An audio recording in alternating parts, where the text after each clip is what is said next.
Hello everyone and welcome back to Learning Tekkit. As you may have noticed, I started another series where I play Tekkit Lite, which is the newest version of Tekkit. However, I decided to keep both series up and running, so today we're gonna continue with our Tekkit Classic.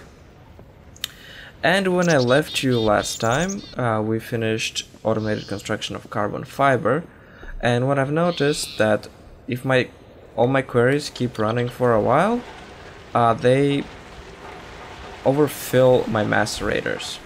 So my macerators can't keep up, especially the coal one here, because there's a lot of coal, so it overflows very quickly. So what we're gonna do today first is build a device known as Overclocker, and what that does is it speeds up production of the macerator and other machines at an extra power usage. The power usage is increased more than the production rate, so it is always more power efficient to have more macerators with no overclockers. However, it's space inefficient, and since our energy is coming from the sun, it's not really a big deal. So for an overclocker we need coolant cells, copper wires, and electronic circuits. They can stack actually, and you can put several of them in one machine. So we're going to create a whole bunch of them. So we will need a lot of copper wires. So let's get started and just make a whole bunch of those right away. Overall, copper wires will be used everywhere, so we might as well not spare any resources and just make them all.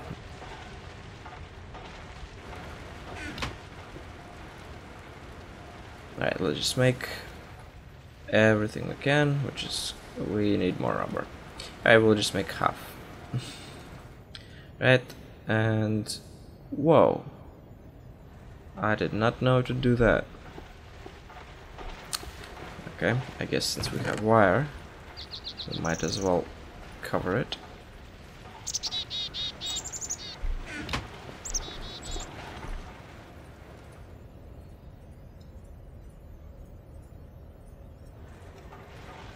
Alright. Okay, now let's make some circuits. And where's our redstone? Should be here, I believe. Yes. Alright, so circuits also are always useful, so we will actually use all this copper wire that we just made to make 64 circuits. This should last us a lifetime. And of course, now that we used it all for circuits, we need some more copper wire. Okay, let's just use the rest of my rubber here. Should be enough. Okay.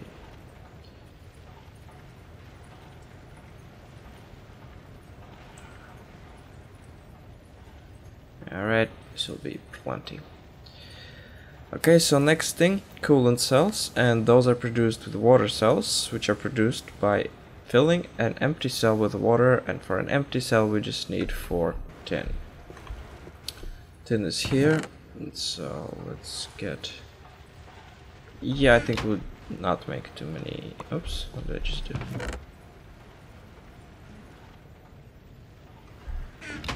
Yeah, let's just make 1 stack of cells. Well, actually, let's make cells using 1 stack of tin, which gives us 4 stacks of cells. Right, next we need to fill them up with water. This is going to be a slightly tedious process, but here we go.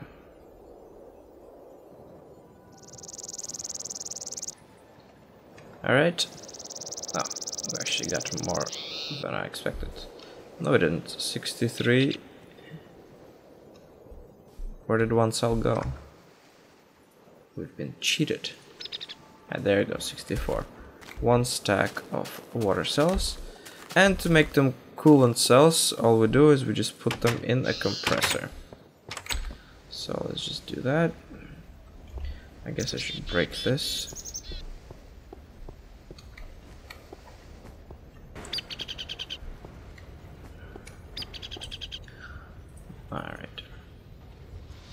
While this is doing its thing, let me show you another cool thing that we will soon use.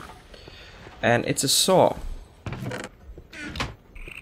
A saw allows us to cut regular sized blocks into micro blocks, which as you can use for either decorations or to hide things. We're gonna use it to hide things.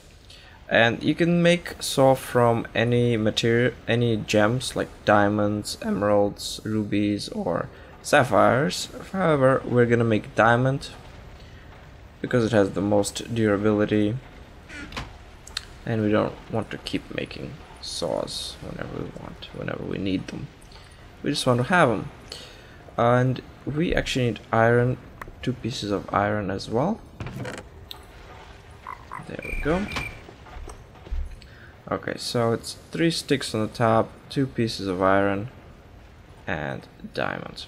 And there's our handsaw. Okay, as you can see, it has EMC value, so we can condense it, but we are not going to do that. Instead, let me show you what we are going to do. We're going to take some of this marble brick. Well, actually, our floor is marble, so let's just take marble. And we are going to cut it. That makes marble slabs, and then we're going to cut these again. That's marble panel. And I think we can cut these again, yes, and that makes marble covers. And this is what we will need. We will need a lot of covers. And what we're going to do with these covers is hide the wires. So instead of having wires going like that on top of the floor and where we always have to jump over them, what we will do is we're going to cut through the floor. We're going to put the wire inside the floor, or on the same level as the floor. Then we're going to take the covers and we're going to cover it like that.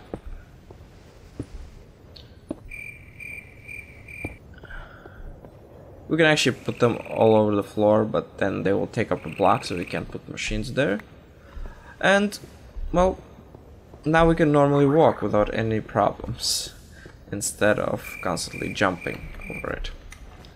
So there you go, that's gonna be one of the projects that I'll do probably off the camera, since it's not very exciting to watch me do that.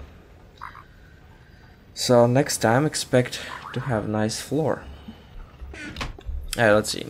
Some coolant cells have probably finished, so let's just take those out. That does not look like the snowball. Okay, what did I get wrong? Oh, not a compressor, extractor. Sorry guys. Why would extractor make it cool? I mean, I would expect when you compress water, it would turn into a coolant cell, because when you extract it, that would be like expanding or taking something out of it. So that should make a snowball, because snow has less density than water. But okay. Do we have another extractor? We don't. Okay, let's see. We can just grab them before they leave so that I can make Overclocker right away. There we go. We got 3. And the problem with these cells is they don't stack, so it's very inconvenient whenever you have to work with a lot of them together. But anyhow, one cool thing that I didn't know about the Philosopher's Stone, which I recently discovered, is that it can act as a crafting bench. So if you hold it in your hand and you press C, it opens a crafting bench interface. So let's make our Overclocker. Circuit, wire, and wire. There you go, Overclocker. Okay, and now let's stick it in here, see how much faster it's gonna be.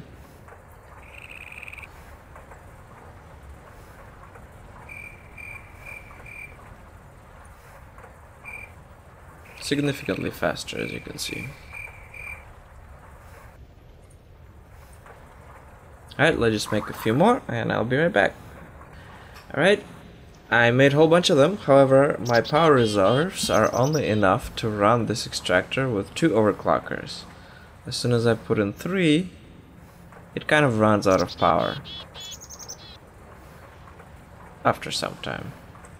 So we're just gonna leave 2 for now, let it do its work. Okay, and the rest we're gonna put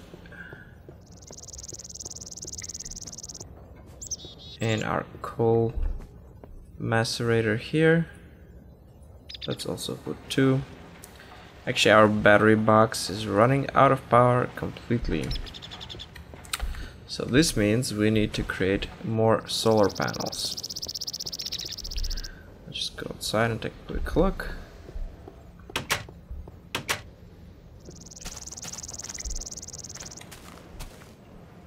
We still only have 2.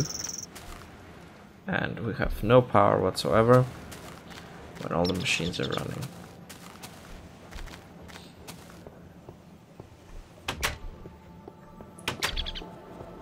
Alright.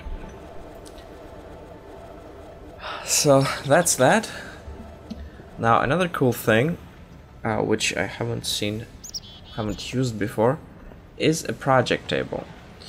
And it's made quite simply. We just need a crafting table, a chest, some wood, and some stone. Now let's see if we can do this. No, we can't. Right. I think we need regular stone. Let's see. Project table. Yes, we need regular stone.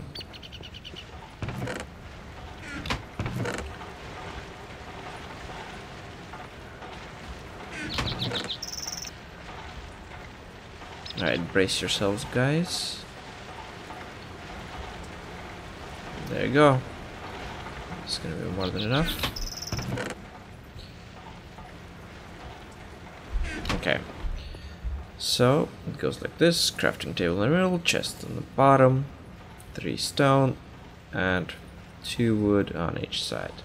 And that makes a project table. And why this project table is so cool is because of the following fact. As I mentioned before, these don't stack. So if you ever want to craft several of these overclockers at the same time, you can't, because you can't put 2 cells on top of each other. So you have to craft one at a time. However,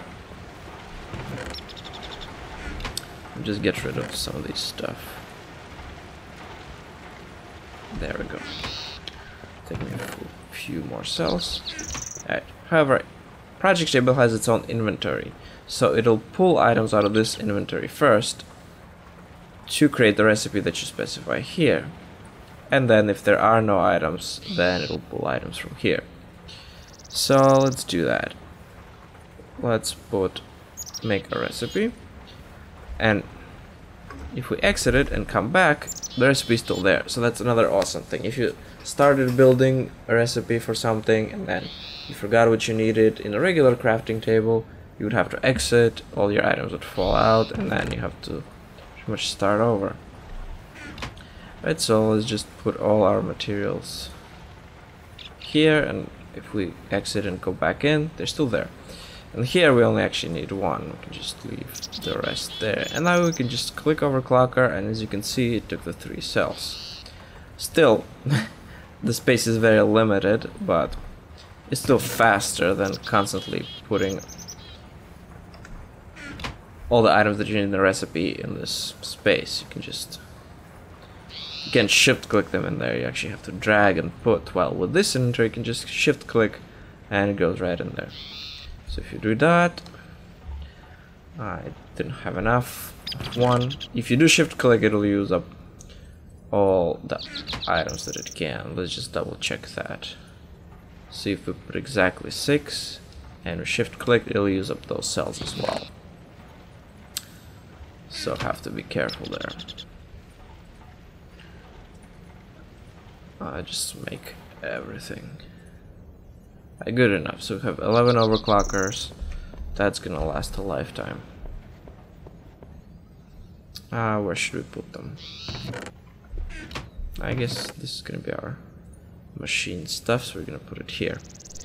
Alright, what's the next thing on the agenda? Well, let's see what's the final thing. The final thing is automating everything. Like, for example, rubber tree gathering.